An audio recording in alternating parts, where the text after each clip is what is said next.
பீர்க்கங்காயில் நம்ம கூட்டு பொரியல் எல்லாம் பண்ணுவோம், கூட்டு பண்ணுவோம், சாம்பாரில் போடுவோம், அப்படிலாம் பண்ணுவோம். இது வித்தியாசமாக ஒரு தக்காளி போட்டு தொக்கு பண்ண போகிறோம். பீர்க்கங்காய் இப்படி கட் பண்ணிக்கணும், தோல் எடுத்துகிட்டு ஒரு வெங்காயம், ஒரு தக்காளி, எண்ணெய் காய வச்சு ஒரே ஒரு ஸ்பூன் எண்ணெய் தான் காய வச்சுருக்கேன். அது கடுகு போட்டிருக்கேன். கடுகு வெடிச்சோடனே வெங்காயம் போடணும். கடுகு வெடிக்கட்டும்.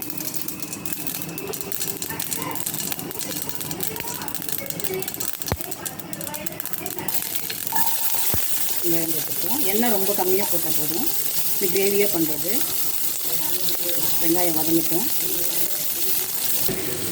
வெங்காயம் வதங்கினோடனே கொஞ்சம் ஒரு 4 பல்லு பூண்டை நசுக்கி போட்டுக்கணும்.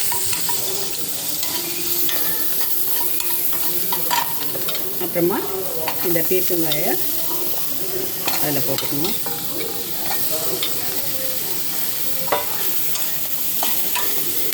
நல்லா வதக்கிக்கலாம்.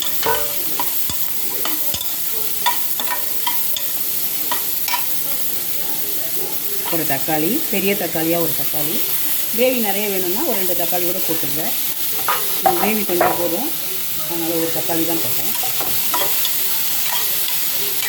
இந்த தக்காளியோட ஜூஸ்லேயே கொஞ்சம் நேரம் வதங்கணும். அப்புறமா தண்ணி ஊற்றி மிளகாப்பொடி போட்டு உப்பு போட்டு மூடி வச்சிடலாம். கொஞ்சம் வதங்கட்டும். இப்போ காய் நமக்கு தண்ணியே ஊற்றலை, ஏன்னா பீர்க்கங்காயிலே தண்ணி வரும். அந்த தண்ணியிலே கொஞ்சம் வதங்கிடுச்சு.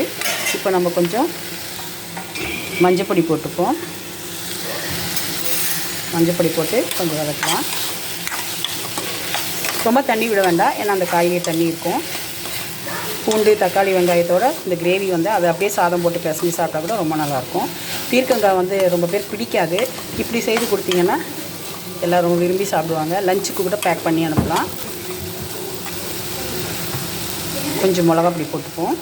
ஒரு விதமாக கொஞ்சமாக மிளகாப்பொடி கிரேவி ஆகிறதுக்காக. கலர்ஃபுல்லாக நல்லா அழகாக இருக்குது பாருங்கள். கலர்ஃபுல்லாக இருக்குது. Green, red, orange. இப்போது கொஞ்சமாக தண்ணி விட்டுப்போம், ஏன்னா கிரேவி ஆகிறதுக்கு மிளகாப்பொடி இந்த காயில் பிடிக்கிறதுக்காக கொஞ்சமாக தண்ணி விட்டுப்போம், அதிகம் வேண்டாம். கொஞ்சமாக தண்ணி விட்டு உப்பு போட்டோமா,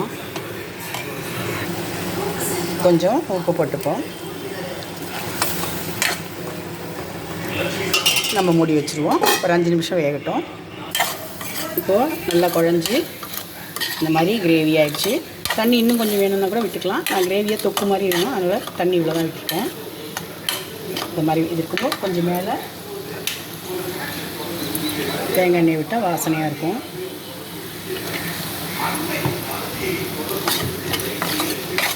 டேஸ்டியான பீர்க்கங்காய் கிரேவி ரெடி ஆகிடுச்சு. இது மாதிரி நீங்களும் சமைச்சு பாருங்கள். ரெமி கிச்சன் எல்லோரும் சப்ஸ்கிரைப் பண்ணுங்கள், லைக் பண்ணுங்கள், ஷேர் பண்ணுங்கள். ஈஸி ரெசிபிஸ் எங்களை ஃபாலோ பண்ணுங்கள். தேங்க்யூ.